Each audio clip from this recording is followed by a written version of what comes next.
అందరికీ నమస్కారం. Welcome to Leo. మొత్తానికి ప్రస్తుత డిప్యూటీ స్పీకర్ గత వైసీపీ ఎంపీ అయినటువంటి రఘురామకృష్ణరాజు గారిని ఎవరైతే కస్టోడియల్ టార్చర్కి గురి చేశారో దాంట్లో ప్రధానంగా ఆరోపణలు ఎదుర్కొంటున్నటువంటి వ్యక్తి సిఐడి అదనపు ఎస్పీ విజయపాల్. ఆయన్ని ఆంధ్రప్రదేశ్ పోలీసులు అరెస్ట్ చేయడం జరిగింది.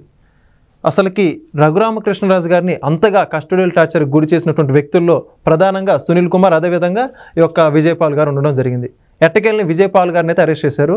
ఈ యొక్క అరెస్ట్కి సంబంధించి పూర్తి వివరాలు తెలుసుకునే ప్రయత్నం చేద్దాం. మనతో ఉన్నారు సీనియర్ జర్నలిస్ట్ కనకదుర్గ గారు. నమస్కారం అండి. నమస్తే మేడం, మొత్తానికి సిఐడి అదనపు ఎస్పీ విజయపాల్ గారిని ఆంధ్రప్రదేశ్ స్టేట్ పోలీసులు అయితే అరెస్ట్ చేయడం జరిగింది. ఈయన రఘురామకృష్ణరాజు గారిని అప్పుడు ఎప్పుడైతే అరెస్ట్ చేసి కస్టోడియల్ టార్చర్కి గురి చేశారో అందులో ఈయన పాత్ర కీలకం అని చెప్పేసి గడిచిన ఎప్పటి నుంచి అరెస్ట్ చేశారో అప్పటి నుంచి కూడా రఘురామకృష్ణరాజు గారు చెప్పుకుంటూనే వస్తున్నారు. విజయపాల్ని వదిలే ప్రసక్తి లేదు, విజయపాల్ గారిని మాత్రం వదిలే ప్రసక్తి లేదని అన్నట్టుగానే ఇప్పుడు ఆయన అరెస్ట్ చేశారు. అంటే ఏంటంటారు, ఒక అదనపు ఎస్పీ స్థాయిలో ఉండి అప్పటి ఎంపీని ఇంతగా చిత్రహింసలకు గురి చేసినటువంటి వ్యక్తి ఏంటంటారు ఆయన గురించి? మొత్తానికి అంటే రచ్చబండ అనే కార్యక్రమం ద్వారా ఆయన వైసీపీ చేస్తున్న తప్పిదాలు చెప్పటం, తర్వాత జగన్మోహన్ రెడ్డికి ఇలా చేయకు, ఇది తప్పు అని చెప్పటం ఆయన తప్పైపోయింది.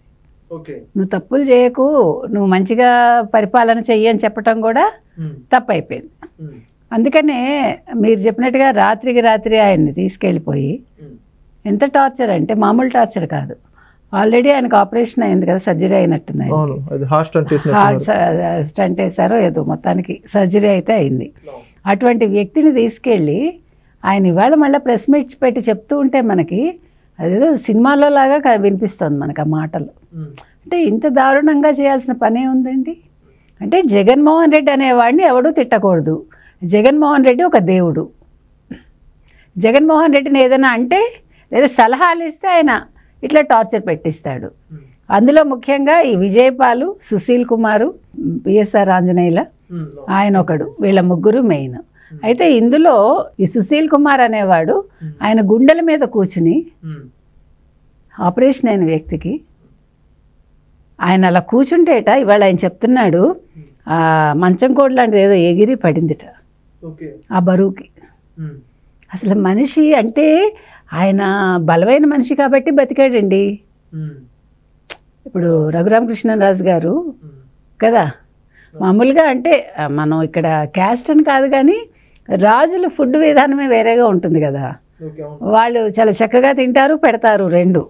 సో మేబీ అది ఆయన కాపాడిందేమో, అంటే ఆ బలం అనేది కాపాడింది. అదే వీక్లింగ్గా ఉంటే, చాలా బలహీనంగా ఉండుంటే మనిషి అసలు ఉండేవారు కాదు కదా. అంత ఆపరేషన్ అయ్యి ఆయన అలా కూర్చుని అంతలా కొట్టి రాత్రంతా లాఠీ దెబ్బలు రబ్బర్ బెల్ట్లతో కొట్టి ఈయన్ని చేస్తే ఆ డాక్టర్ ఎవరండి, ప్రభావత, ఆవిడ అసలు ఏమీ జరగలేదు, ఆయన ఒంటి మీద ఏం గాయాలు లేవని ఆవిడ రిపోర్ట్ ఇస్తుందా? ఆ ప్రభుత్వ డాక్టర్ ఎవరు? అంటే ఎంత వ్యవస్థల్ని మేనేజ్ చేశారు, ఇంకా చేస్తున్నారు. ఇప్పుడు ఇవాళ విజయపాల్ని ఎందుకు అరెస్ట్ చేశారు? ఫస్ట్ 3 సార్లు ఇప్పటికి విచారణకు పిలిచారండి. ఆయన 3 డైలాగ్స్. ఇప్పుడు అదుర్సు సినిమా ఏదో ఉంది కదండి, అందులో జూనియర్ ఎన్టీఆర్ డైలాగ్ ఉంది, తెలీదు, గుర్తులేదు, మర్చిపోయా. ఇప్పుడు అవే డైలాగ్స్ వైసీపీ వాళ్ళు వాళ్ళ నేరాలు చేసిన వాళ్ళందరికీ బట్టి పట్టించారు. సో ఆయన అవే డైలాగ్స్ చెప్తుంటే ఎవిడెన్స్ చూపిస్తే మౌనంగా ఉన్నట్టు.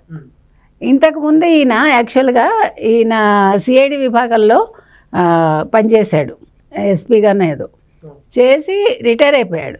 ఈయన చాలా గొప్ప వ్యక్తి, చాలా పనిమంతుడు అని చెప్పి ఈయన యాక్చువల్గా డీజీపీగానే ఏదో ప్రమోట్ చేయాలని ట్రై చేశారు, రాశారు. అది అవ్వకపోతే ఓఎస్డీగా తీసుకొచ్చారు, అంటే సిఐడి విభాగంలోనే. సో ఈయన మరి అందుకు కృతజ్ఞత చూపించుకున్నాడు, జగన్మోహన్ రెడ్డి తీసుకొచ్చి పెట్టాడు కాబట్టి. అదొకటి. రెండోది, ఈ సుశీల్ కుమార్ అనేవాడు అసలు చాలా గొప్ప వ్యక్తి, మీ అందరికీ తెలుసు. ఆయన గురించి కూడా ఇవాళ రఘురామకృష్ణరాజు అదే చెప్తున్నాడు, ముందు లుకౌట్ నోటీసులు ఇచ్చేయండి. మీకు తెలంగాణలో ప్రభాకర్ రావు వెళ్ళిపోయాడు కదా ఈ ఫోన్ ట్యాపింగ్లో, వెళ్ళిపోయి నాకు క్యాన్సరు, తర్వాత వస్తాను, నేను ఇందులో ఉన్నాను, ఇప్పుడు గ్రీన్ కార్డ్ తీసుకున్నాడని అంటున్నారు. సో అలా వెళ్ళిపోతాడు, మీరు ముందు లుకౌట్ నోటీసులు ఇచ్చి సుశీల్ కుమారు రాష్ట్రం దేశం దాటకుండా చూడండి అంటున్నాడు. ఒకటి. ఈ విజయపాల్ గురించి ఎంత నీచంగా చెప్తారంటే, అసలు విజయపాల్ని కలవాలంటే 4 అంచెల అంటే అంతమందిని రికమెండేషన్ తోటి మనం వెళ్ళాలట.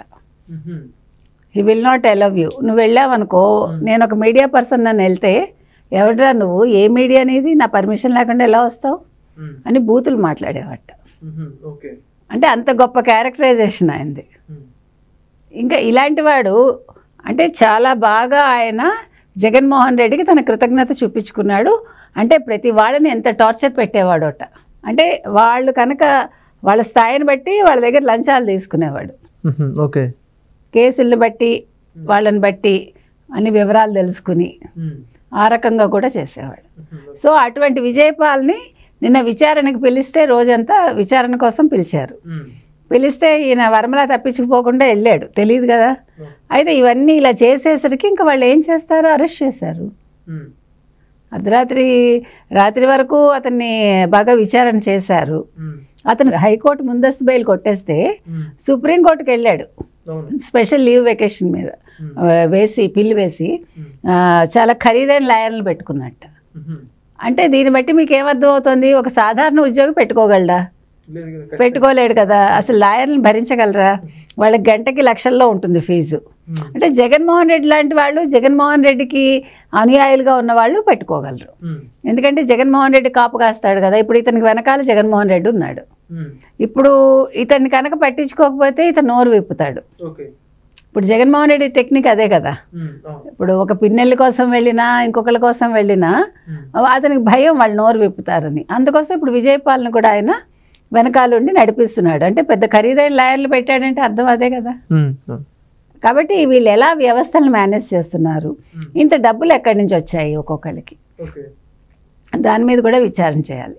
సో ఇవాళ విజయపాల్ని అరెస్ట్ చేయడం అనేది చాలా సముచితం అండి. పనిలో పని సుశీల్ కుమార్ని కూడా చేయాలి. ఇప్పుడు ఆయన డిమాండ్ కూడా అదే, రఘురామకృష్ణరాజు గారిది.